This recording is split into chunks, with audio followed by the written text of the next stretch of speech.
Subhash Chandra Bose park केरलाको एर्नाकुलममा स्थित, जसलाई Subhash park भनेर पनि चिनिन्छ।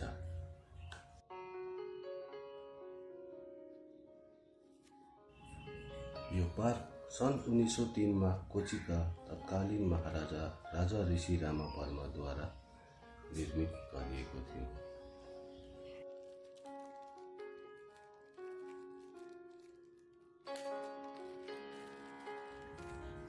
सुरुमा यसको नाम राम वर्मा पार्क राखिएको थियो। यो पार्क राजा र शाही परिवारका सदस्यहरूको लागि घुम्ने र आराम गर्ने विशेष ठाउँ थियो।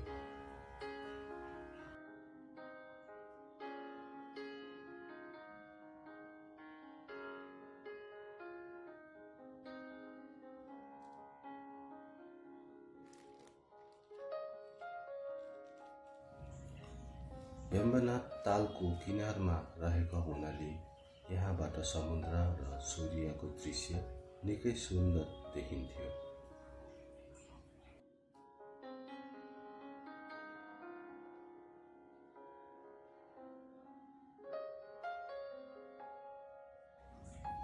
भारतमा ब्रिटिस शासनको समय यो पार्कको नाम परिवर्तन गरेर इर्विन पार्क राखियो। ब्रिटिस अधिकारीहरूले यस पार्कमा सर्वसाधारण भारतीयहरूलाई प्रवेश गर्न निषेध गरेका थिए।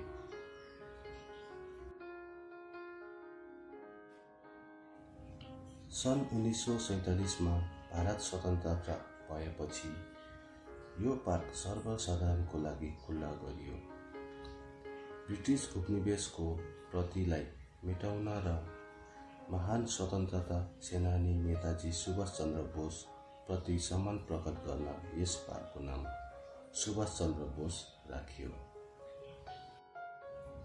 त्यही ऐतिहासिक पार्क आज कोचिन शहरको व्यस्त जीवनको बीचमा एउटा शान्त र हरियो फोक्सोको रूपमा परिचित छ। 11.5 एकरमा फैलिएको यो अहिले 300 भन्दा बढी प्रजातिका रहिखाने वनस्पति र रुखहरू छन्।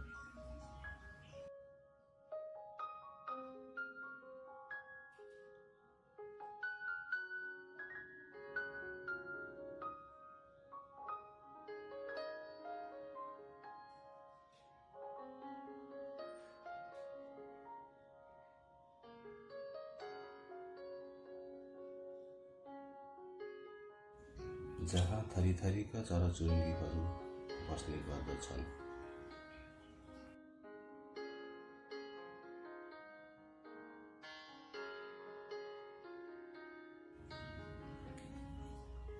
सन् 1990 मा विश्वभरका नामित कलाकारहरूले बनाएका ऐतिहासिक ढुङ्गाको मूर्तिहरू अझै पनि यहाँ देख्न सकिन्छन्, जो मूर्ति यस प्रकारका छन्।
यहाँ सङ्गीत बज्ने म्युजिकल वकवे बनाएका छन्।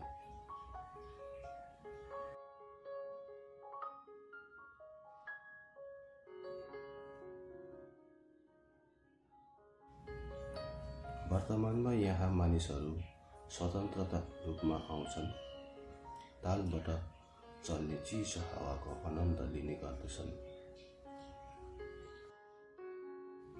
यो पार्कमा बच्चाहरूको लागि निकै रमाइलो खेल्ने पार्क बनाइदिएको छन्।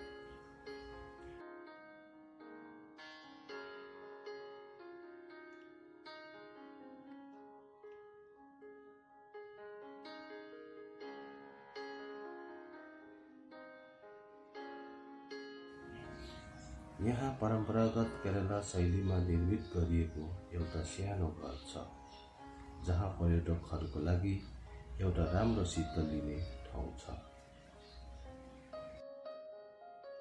हस् त, धन्यवाद। आजको यो मेरो भिडियो कस्तो लाग्यो कमेन्ट गरिदिनुहोस् है।